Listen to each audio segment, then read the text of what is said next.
Talk about some of the special makeups that you have with a superstar. I mean, I have them all. I pretty much have them all.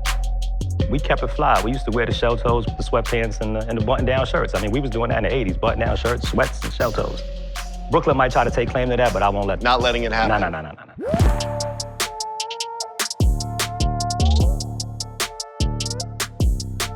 What's up, everybody? It's Joe La Puma from Complex. We are at the custom-made shop, and coming through today, we have an OG who's been involved with sneakers for almost 4 decades. Please welcome Mache to the show.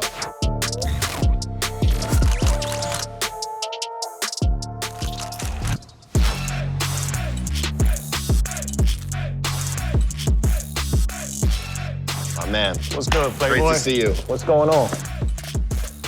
Thank you for having me, my brother. No one better to talk on this subject. We've had people from different parts of the city in here. Harlem, Queens. What do these mean in the Bronx coming up, though? Wow, I mean, growing up, everybody wanted to be Run. You know, shout out to Run DMC in the whole, but everybody wanted to be Run. I mean, things meant so much to me growing up. I mean, it was a staple growing up. These things, they withstood the test of time. Yes. You could survive a snowstorm, you could survive a blizzard, you could survive a hurricane in those. True story. How does the Bronx do footwear different than everyone else, and even in the city? We started this, man. Hip-hop started in the Bronx. Footwear is the Bronx. That's the answer, it's the Bronx. But you know, we kept it fly. We used to wear the shell toes with the sweatpants and the button-down shirts. I mean, we was doing that in the 80s, button-down shirts, sweats, and shell toes. Brooklyn might try to take claim to that, but I won't let them. Not letting it happen? No. On any given day coming up, how many of these would you buy in bulk? I'm grabbing 3-4 pair to clip because it's a pair for breakdancing, it's a pair for getting fly, and then there's a backup pair when, you know, when the blizzard is that bad that you gotta re-up. You've customized a lot of sneakers. Give us a hint of what we could expect when you go to that table. Gonna keep it subtle, gonna keep it crazy? Very subtle because I wanna wear it. Okay. Right, so I am the Bronx. Yeah. I am the mayor of the concrete jungle. I'll leave it at that. Mache. My guy. Can you believe? Finally? 10 years in the making. You know, it's over the years I've worked with a lot of people, you know, whether it's athletes, celebrities, rappers, musicians. Really? Mayor, all these people. So, but what I try to do is, you know, this is a good chance for them to kind of get their personality and whether their values are, whether it's family, whether it's their sport, whether it's music, could be whatever.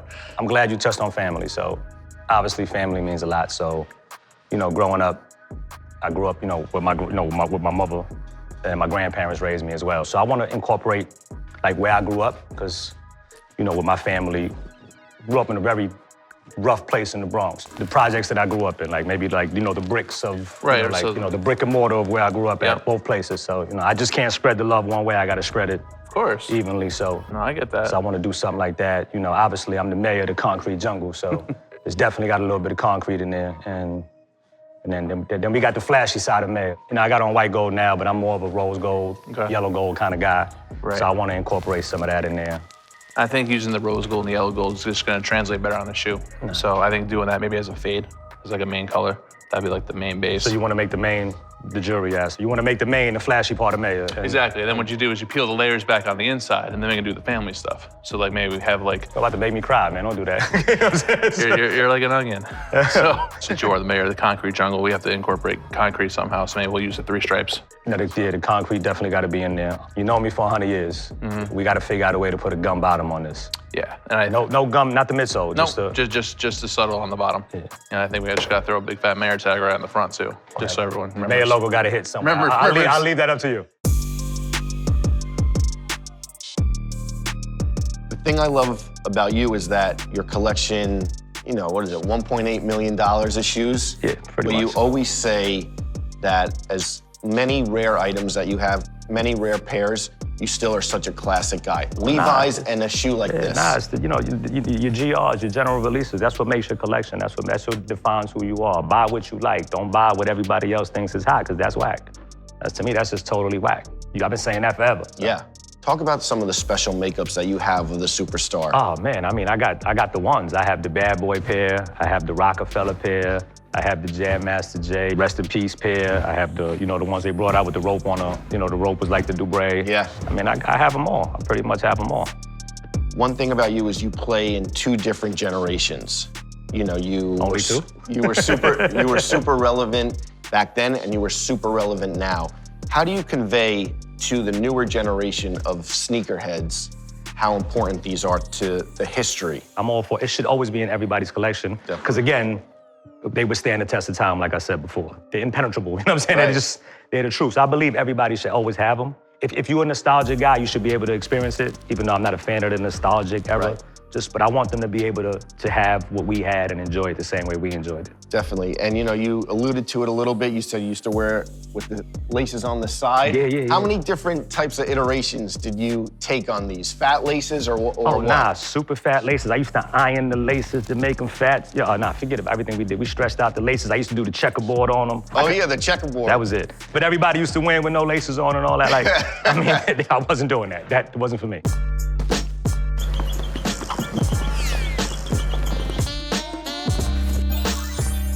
So, Mayor, how was it working with Mache? Did he get your vision out from sketchpad to sneaker? Oh, no, he definitely got it, man. He definitely brought out some points. I gave him some direction of where I wanted to go with some family-oriented stuff, and he was able to bring it to life where I couldn't think of bringing it.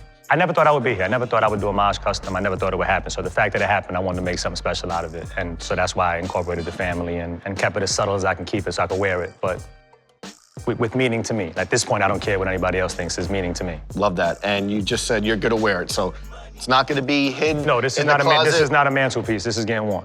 This is getting worn. Well, thanks so much for doing it. Nah, thank you for having me, Joe. It's always great seeing you. Wow, he did it. He gave me the yellow gold going into the rose gold. He gave me the concrete on the stripes, representing the hood, from the concrete jungle, like we stated. He gave me in the sock line, and he gave me the bricks from the projects that I grew up in. That's crazy. And of course, he gave me a gun bottom, because that's the Mache way. Mache, I appreciate you. It's the money.